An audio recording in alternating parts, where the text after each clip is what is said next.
Salut, c'est Romain, on se retrouve dans le troisième épisode de notre mini-série de découverte d'InVision Studio. On va continuer le projet, on va créer la page d'accueil, donc je vous le rappelle, en gros on va créer un prototype d'un petit site pour présenter la borne d'arcade que j'ai créée récemment. Voilà, c'est vraiment un projet découverte dans lequel on découvre certaines fonctionnalités de InVision Studio. Donc la dernière fois on avait préparé nos textes, nos couleurs, etc. Et donc voilà, là on va commencer sur notre écran. On va directement importer une photo, parce que il faut savoir, j'ai fait un petit wireframe à la main pour avoir une idée de ce qu'on va faire. Donc là sur la page d'accueil, il y aura le nom du projet, un petit bouton pour accéder à la suite, ce qui nous permettra dans le prochain épisode de réaliser et de tester les animations avec InVision Studio, et puis une photo de la borne d'arcade. Donc j'hésite entre ces deux, je pense qu'on va prendre voilà, la deuxième, celle-ci, tac, on va la glisser tout simplement dans InVision Studio, elle apparaît à sa taille max. Un truc pratique avec InVision Studio, c'est que par défaut les photos importées enfin, gardent le ratio quand on les déforme, donc ça évite les petites manips qui font perdre un peu de temps. Et on va immédiatement créer un masque pour cette photo parce qu'on ne veut pas garder toute la photo. Donc on va prendre un outil rectangle pour nous, hop, on va tracer un rectangle, on va le placer derrière notre photo, très important, et on va cliquer sur la petite icône ronde, qui est l'icône masque, et voilà, notre photo va automatiquement se faire découper par le masque, qu'on va d'ailleurs ajuster, hop. Donc bon, pour l'instant, on va garder ça, on va créer un groupe, histoire de toujours les garder ensemble, on va renommer le groupe photo, tac, comme ça on peut déplacer le groupe, voilà, c'est beaucoup plus simple. Ensuite, ce qu'on va faire, c'est qu'on va faire notre texte.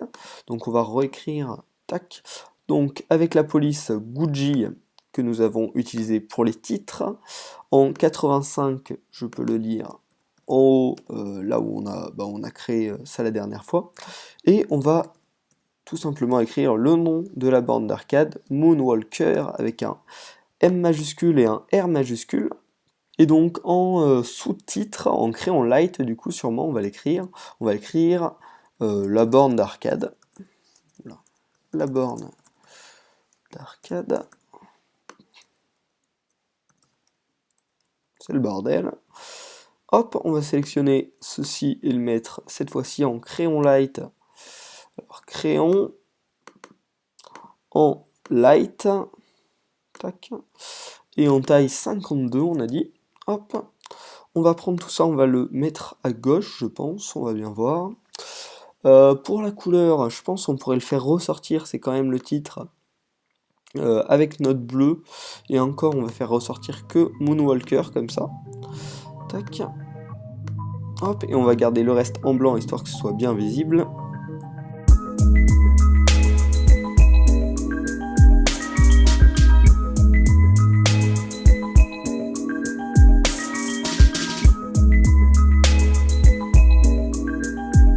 Bon, on est reparti pour ajouter des icônes des réseaux sociaux, mail et podcast.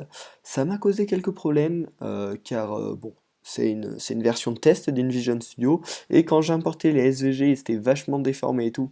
Du coup, c'était le bordel.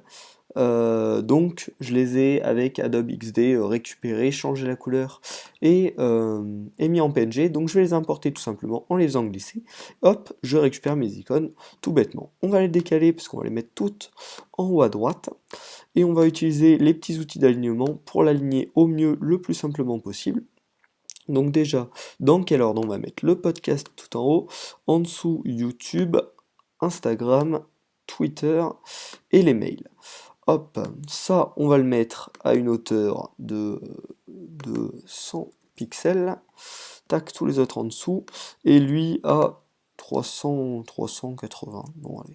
376, tiens. Hop, et ensuite on va tous les récupérer comme ça. On va tous les aligner horizontalement ou verticalement. Je sais jamais quel mot il faut utiliser. Hop, et on va les aligner en gros proportionnellement, on va laisser le même écart.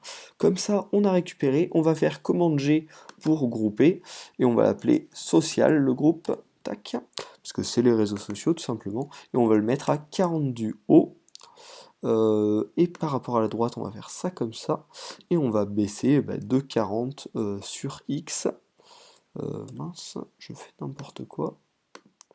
Tac, 1886, donc on voudrait 1846. Bon, bien sûr, les bugs, mais bon, ça c'est normal. 1, 2, 3, 4, tac. Et donc normalement, on est OK à 26 en haut. Hop, à 40 et à 40, on dézoome, on voit ce que ça donne. Est-ce que ça rend bien? Ouais, c'est même peut-être un peu trop visible. On va baisser l'opacité à 70%. Et donc voilà, on a nos icônes, on a un écran plutôt clean, et c'est plutôt pas mal pour notre page d'accueil. Pour finir, je me suis dit qu'on pourrait quand même animer l'entrée de tout ça. Donc pour ça, on va tout simplement doubler le plan. Et sur le premier, on va déplacer nos éléments comme on l'a fait le premier coup, pour qu'ils soient dans la position initiale en gros avant leur entrée. Donc E2 tout à gauche, qui vont sortir de l'écran. Tac. Ensuite, notre découvrir le projet, juste le bouton, on va le mettre à une opacité de 0. Et nos réseaux sociaux, on va les décaler à gauche. Ensuite, launch screen, on va ajouter une interaction qui va être avec un trigger juste de temps, un timer, voilà, qui va lancer à 0 secondes direct et qui va aller sur launch screen 1. On va pas utiliser un preset, on va utiliser un motion, 0,3 secondes c'est parfait, pas de délai, et on va éditer la timeline. Hop, on dézoome ici, on va voir ce que ça donne notre premier truc, c'est pas fou. Déjà on va donner une courbe pop qui donne un peu de rebond, c'est assez sympa. Si on peut le revoir, voilà. On allongera d'ailleurs peut-être un petit peu l'animation, tiens, à 0,04. Hop, ouais, 0,4 ça peut être pas mal. Hop, donc le social, on va le faire arriver que à la toute fin, on n'en a pas besoin dès le début, et ça va pas arriver en pop, mais juste en linéaire normal, parce que ça a pas trop, on veut pas que ça attire le regard. Donc voilà, ça va être tranquille. Ensuite, notre photo et notre rectangle, on va les faire arriver un petit peu en décalé, donc comme ça peut-être. Et là, ça peut rendre une animation pas mal. On va l'allonger pour mieux la voir. C'est plus pour le visuel, parce qu'après, il ne faut pas que ce soit trop une animation dans vos sites web. On va voir. Oula, il y a un petit bug là avec le bouton. C'est pas bien grave, mais c'est un peu dommage.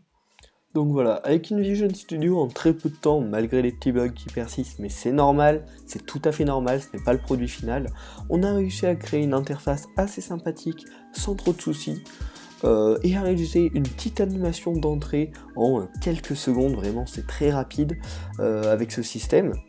Donc vraiment, ce logiciel, moi je l'aime bien, faut attendre de voir voilà, quand ce sera bien finalisé, mais pour l'instant c'est vraiment cool, et on se retrouve dans le prochain épisode pour l'animation d'ouverture quand on cliquera sur le bouton découvrir le projet. J'espère que cet épisode vous a plu, n'hésitez pas à vous abonner, à commenter et à partager avec vos amis, ce serait super, et on se dit à la prochaine pour un nouvel épisode.